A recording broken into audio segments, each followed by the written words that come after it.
What's going on today, Internet? Selfish here with Retrospect. If you've been around the space for a while, or if you just are on AliExpress a lot, you have seen the V90 by Powkiddy. For the last 3 or so years, this has been the only GBA SP device prior to all the new ones that are coming out right now, and this thing has really held its weight. Very affordable, and it does very well through PS1. But it has been getting a little bit tired with all the new devices that are coming out, and luckily Powkiddy heard that, and they answered the call with the new V90S. This here is an updated version of the V90 with more features, as well as a little bit more horsepower to keep up with the big boys, and they kept it cost effective. But is it worth the upgrade? That's what we're going to find out today. Let's take a look.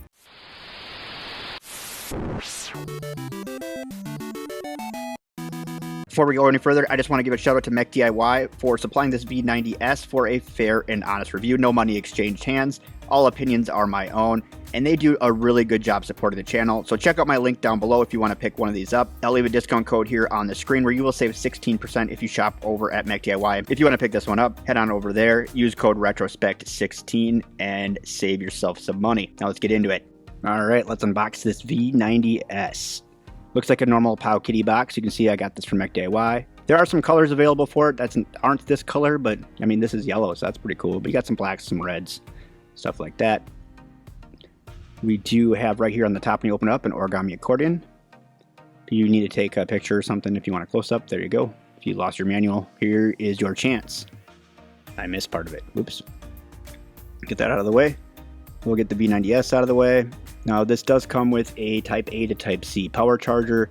It is 5 amps, 1.5 volts, and it does have A to C. Here is our little rug pull for the V90S. Trying to take a look at it real quick. We'll get off this screen cover, which was satisfying, and I'm sorry I lost the audio for it, but it did sound really good. But all in it, it's a really cool device. Let's take a look and see what it's all about. All right, now that we got it all unboxed, these are kind of our primary options right now when it comes to getting Game Boy Advance SP type devices. You do have the Anbernic 35XX SP. This here is a great little clamshell. It's rocking the H700 SoC that you're seeing in a lot of the XX devices from Anbernic from last year and apparently this year as well. Then we also do have the 34XX SP.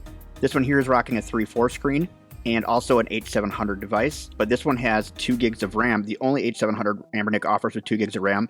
You're only going to see that advantage really if you're playing Portmaster, but this is a very good option as well. This one just came out. Then you also do have the Mio Flip. This is a great device. This is actually rocking a 3566. This will be the most powerful of all the devices you're going to see here, but they did have some hinge issues off the bat. They have come up with version 2. I've never had a hinge issue with this, but I have seen definitely hinge issues with this online, but I'm not going to say it's not true. I've never had a problem with it myself. Now, where does the Powkiddy V90S fit in? Well, it fits in right between these two as far as how much power it has, which is very interesting. And what makes it even more interesting is, okay, so I'm going to break it down this way as far as the power in the V90S. It does fit in right between these two devices right here. You can play everything that the RG34XXSP can play and slightly more when it comes to N64 and the Dreamcast catalog. And it can play everything that the Mio Flip can play, but slightly less games in the N64, Dreamcast, and PSP catalogs. So it's kind of weird, but the SoC does fit right between the two of them, which is incredible when you look at the price. So when you hit that link down below to check this thing out, you will be amazed at how little this costs in comparison to some of the competitors that are out there and what the performance can get. Now, there are some sacrifices, and we're going to go through that right now when we go through the I/O and the specs of the device. As we always do when we do the I/O, we are going to start on the top here. We do have left and right shoulder buttons and triggers. The triggers are a little clickier than the shoulders as far as loudness goes, but they feel about the same when you push down on them. And they're not super loose or anything like some of the handhelds have been lately. We also have an OTG hole right here. It's Type C, and we do have a Type C charge hole right here. And that OTG hole should be able to be used for a Wi-Fi dongle, but we will talk about that more later. On the back here, we do have the battery door, which actually looks really cool. It's kind of futuristic. It is nice to see a battery door, though. We don't see very many battery doors on devices. It kind of goes through waves, but this way you have easy access to your 3000 milliamp battery. Now, this battery is a 5 volt, 1.5 amp charge, and we will talk about that again when we get into these specs. Now, I never know where to go on this, so we'll go to the bottom, I guess. The bottom down here has nothing on it. If we're over here on the right-hand side, we do have SD hole or TF1, and we also have our power and reset buttons. On the left-hand side over here, we do have SD hole 2 or TF2, which is our games hole. That's where you're going to put your extra SD card in with your games on it. Your volume up and down are there as well. We already did the bottom slash, we got the front. Just says Powkiddy on it, I guess. and we're going to open her right up. Turn her off here real quick, put her to sleep. We do have our buttons. These actually feel really good. Powkiddy is so hit or miss on their devices, but I think they really nailed it on this one. They do have a pretty good rebound and a decent amount of travel for what they are. A lot of times you see sacrifices when you get into these devices here that are going to be, flat like this, right? Because they have to be able to clear the screen. You really saw it with the Flip. They went with these really flat buttons. Here we're not seeing that though. They do still have a dome to them, and they have a little bit more rebound than these do. So that is kind of nice. They rebound about the same speed, but they are able to be pushed a little bit more. We also have a menu button here that's very rarely used on Powkiddy devices, but it is there. And then we do have our D-pad. D-pad is decent. You can hit your moves with Street Fighter with this bad boy. So nothing really to complain about here. It does have a very small dome in it in comparison to some of the D-pads out right now. Now, Powkiddy is very inconsistent on D-pads. I'd say this is one of their better D-pads in comparison to some of their devices they've had in the past. But lately they've been doing pretty good, actually. And we do have Start and Select, which are loud just like our menu button are. These ones here are obviously all on these little triggers. Not that big of a deal. And we do have a 3.5-inch IPS display here on the top, which will lead us right into, I guess, going over the specs for this bad boy real quick. So we'll start off with that 3.5-inch 640x480 IPS display. We have an Allwinner A133P in here for the CPU. This is the same CPU that they use in the TrimUI Brick and a couple of other devices that have recently come out. Very, very solid performance out of that.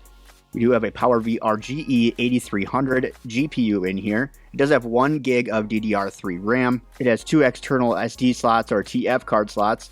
That's going to be for your OS and for your games. Theoretically, you do have a Wi-Fi as an option through the OTG port. You have a 1-watt cavity speaker in here, Type-C charging, Vibrate, 3000 milliamp battery, good for what they say is up to 6 hours. And I'm going to say that the gaming you're going to do on here is probably pretty close. Unless you're going to be doing a lot of Dreamcast N64 PSP, then you're going to cut yourself down to 3 to 4 hours, maybe 2 to 3, depending on how intense the games are. It is 5 volts 2 amps or 5 volts 1.5 amps. It does take 2 hours to charge. And then you kind of use external SD cards up to 256. I think you can actually use up to a terabyte in it, to be honest with you. We haven't seen you testing it yet. Maybe I'll do it next time I get a new card in the mail, but I don't have any just laying around 1 terabyte cards right now. So I'm going to guess though you can probably get away with 1 terabyte on here. So now we got all that. Let's talk about this a little bit before we do a little bit of gameplay. So this is kind of a first look, but I've actually been using this for close to 4 days now, I think, something like that, 3 or 4 days. And it's a really good handheld. It's really fun. For what you pay for this, I can't believe you get this much out of what you're paying for it. Now, the operating system is a bit confusing. It is Batocera, but it's also a developer build number 42. And so that to me tells me that this is like a mixed match of a whole bunch of different OSs put together. And there are some pieces of a bunch of different ones put together. Now, Powkiddy doesn't have their own OS. They usually just borrow firmware from the community and get yelled at for it. That's kind of like the MO of Powkiddy. Now, recently, they did try coming out with their own firmware on a device. So they are making a stride in that direction. I don't believe this is the firmware that they had come out on the other device, though I could be wrong. I never actually tested that one, which is, I think, the only Powkiddy I haven't tested in the last couple of years. But this firmware is interesting.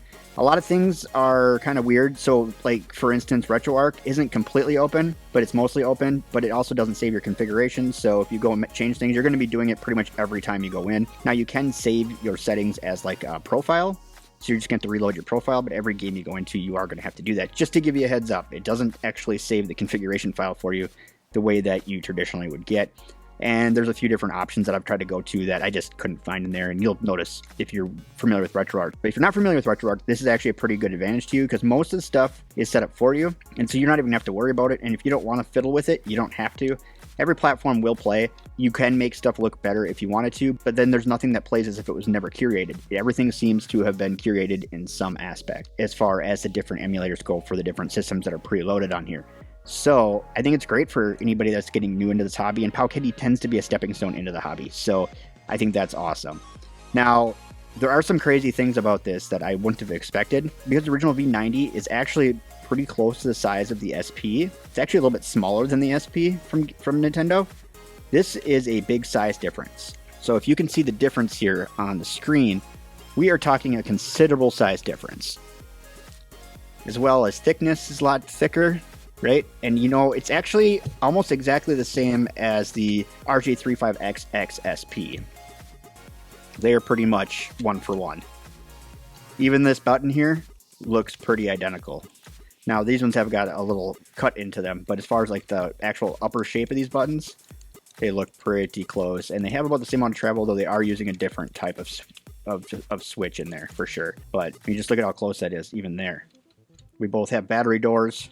Now the Ambernic does have a bigger battery, but also more expensive, so that makes sense. Both are going to be 3.5-inch screens, very similar. So just something to kind of keep in mind. This is going to be a much bigger device. So if you had the original V90, this was surprising to me. I didn't expect it to be this big. The 35XX SP, though, I after a while just stopped carrying it around in my pocket. I just threw it in my EDC bag because it is kind of a bigger device to carry around. Even though right now I'm carrying around RP5 while I'm doing some testing, and I have that in my pocket, which I don't recommend for anybody. But you know, it is pocketable if you want it to be. But yeah, so that's one of the things about this that is going to be considerably different than the original V90. I should have grabbed a different one. I've got a couple of these, but this one I think is actually a knockoff of the Powkiddy, but they both cost the same. So, and they're exactly the same. So I think Powkiddy sells them underneath an off-brand too. So that's that one. I just noticed that I grabbed the wrong one. That's okay. But there are a couple other things that I've noticed on this that are not exactly up to par, and part of it is because of the firmware. I cannot get any of my Wi-Fi dongles to work on this, and I tested them on other devices too, just to make sure they weren't broken, because I had this problem with one of my last devices I tested, and I was like, what's going on? But it seems to be completely firmware based, because it'll kick everything on in the back end, it can read it, but it's not making it to the network select screen. So I'm not sure what's up with that. Well, I am. There's something wrong with the firmware. But we're going to see custom firmware for this. I mean, this custom firmware on the V90 is coming from Miu. So we're going to probably see something crazy on this. Probably not from Miu. But with the A133P, we might even see cross-mix OS on this, which would be pretty dope for this device. It does kind of suck that it doesn't have built-in Wi-Fi, but it is what it is. Other than that, I think that this plays pretty well for the few days that I've been using it. I haven't had a whole lot of issues with it, really. It's just a workhorse. There's so much value here. I don't understand how they can keep it at this price and make a profit, but this is a workhorse. It really is doing the job that it needs to do. Now, is it as premium as some of the other new devices? No, not at all. They all have their own quirks. I also do miss the sound of that hinge right there, where you do get that here on the Miu. Miu copied that hinge noise from the V90. We're not seeing that on here. The 34XX doesn't do that. The 35XX SP doesn't do that either. But I do miss that noise. The hinge on here and the 35XX SP look identical, which I guess the 34 is really similar too, but everything on here, it just looks like they kind of sort of copied the shell. I'm not sure if that's what happened, but this is also the same hinge they used on the V90, so maybe it all started there. I'm not sure. But mostly today, I just wanted to jump on, do some gameplay for you, kind of show you what it can do with the stock firmware on it, and then we'll touch base on a little bit more in depth, I think, when we come back for our actual review on here. But it's really cool. I wanted to give you an opportunity to see it. I know there's a lot of people that are waiting for them. I have another one that's stuck. It's been stuck since the 27th. So if you pre-ordered this, you probably have one that's stuck. I think it's in California since the 27th. And I've talked to a couple of people who've had it stuck. This one here was actually ordered after that one was stuck, and I received it already. So thank you, Mech DIY, for getting this out to me.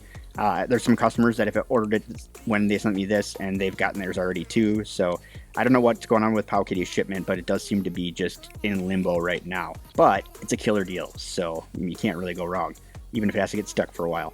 But yeah, so I just wanted to go through and just kind of show you guys how it works, like as far as performance goes. We're just going to go through a few games that are performing at performance levels so that you'll know which games do and don't perform. The only one that's a little iffy is going to be Crazy Taxi. And that is because, well, I don't know why it is. Well, yes, I do. But it has a hard time holding the frame rate. But in Crazy Taxi, almost every time we emulate it, it has the problem holding the frame rate. So it's not really any different than these other devices. But I just wanted to make you aware of that. The audio plays through just fine. Crazy Taxi 2, man, I don't know. Sometimes it works really good, but most of the time it gets a little choppy in there, and that's exactly what's going on with this. So everything else, though, that I tested worked out of the box right at the right frame rate. So we're going to take a look at that. I am using, though, also this card, not from Powkiddy, but I am using a card from Mech DIY. And so my whole games list and everything is curated for me, so it is a big advantage. So let's take a look at this gameplay, and then I'll follow up with you afterwards.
So now that we know it'll play a lot of libraries without really any hitch, the biggest problem being out of all these was Dreamcast, but it was Crazy Taxi 2, and that just has a really hard time staying consistent with frame rates unless you have something that can really just push through. So not something that would be concerned about so much. But I know you watched this long to find out what my recommendation would be on this device, give you my pros and cons. So I'll give you a couple of cons real quick, things that I think that I would change if I were the one making this device. I would have added Wi-Fi to the A133P. It's not very expensive. I looked it up before. That chip is super inexpensive, but people skip it. And part of that was keeping the cost down in this. So I get why they did it, and I'm not upset about it. I understand what they were doing. They were driving the cost down, and they did a good job with that. But because their firmware is not allowing the OTG port to work correctly, even though you can recognize the Wi-Fi chip on the back end, it's not making it to the OTG port thanks to the stock firmware on here. So we do need to see some, hopefully, community-supported custom firmware going forward that will open up this OTG port so we can use a Wi-Fi dongle. Because right now, it makes me very sad. I have no way to access Wi-Fi. I really get upset when they don't put Wi-Fi in it, but then when they don't even give you the option that works correctly, and then they advertise that it works, it gets a little frustrating. I'm sure it worked through their testing, and they just made some slight change to version 42, which happens to be on here, before they launched it, and that happened to be the killer for it. But that's also a QC thing. They should have caught that. I don't know that I would expect them to, but definitely should have caught that. Another thing is, it is a bigger device. I really, really like the size of the original V90, and it's just so much smaller than the new one. The new one is exactly pretty much the same size as the RG35XXSP, which I found to be a little bit big to carry in my pocket. It does fit great in my EDC bag. I am a little concerned about how big this device is and if I'll carry it around, but honestly, it's not too bad. If you don't want sticks, this is a really good option. And you do have a lot of real estate. It is more comfortable because it is bigger. You're not feeling so cramped, so there are definitely a lot of advantages there, and that might be why they went this way, because a lot of people said that the original V90 was too small. That easily could have been the reason why they went this way. Now, you're also looking at a 4:3 aspect ratio screen, which is going to give you more playability than the 3.4 XXSP by Ambernick. And the reason being is that's a 3.2 screen set up specifically for GBA. This here is going to allow you to play more systems without having to stretch or compact them. 4.3 is pretty standard, so if you want to play PS1 on here, for instance, it's going to look great. So you definitely have that going for you. But I do like having sticks on my devices. It's unfortunate. I didn't think Powkiddy was going to put sticks on theirs when they first came out with it, but you never know. It's Powkiddy. They have surprised us all many and many times before. In fact, I'm pretty sure AI was generating their handhelds there for a while, but it looks like we got people behind the helm again, and this is a very, very solid build. It's going to be really hard to find even a better vertical for the same price, and that's really what flip handhelds are, because once you open it up, you have a vertical handheld. Yeah, I get that it's a flip, but that flip is really just to protect your screen. That's going to stop anything from hurting your screen, but at the end of the day, you have a vertical handheld. So if that's what you're looking for, and you like flip devices, then this will be a good device for you. I've flipped this thing so many times. This hinge, I mean, knock on wood, I guess, but this hinge I don't think is ever going to go bad. I know it hasn't on my V90, and I used to just play with that thing like a fidget toy, so hopefully this one is the same. It is a different hinge, obviously, and I have noticed, maybe I can show this on camera, if you push it back really far, watch right here, I don't know if you can see it, but maybe if I put it this way, but the hinge does push the plastic up a little bit, which makes me a little nervous, but it's not that big of a deal right now, so hopefully it doesn't become a big deal. And that's when you go past the stop. So here's your breaker point, and then you can keep going, and then it just wants to separate a little bit. So I don't know. That does make me slightly nervous, but at the same time, I haven't had any issues with my Mute Flip, knock on wood. This is V2, but I really like that one too. So if you can go all without sticks, this might be a really good option for you. So to answer your question, is the Powkiddy V90 worth your money? Honestly, for retro gaming on the go, it's kind of awesome. Sure, it's not perfect, but for the price, you do get a solid handheld. It's going to be hard to beat what you get here for this price. In fact, I don't even know if anybody will attempt to do it.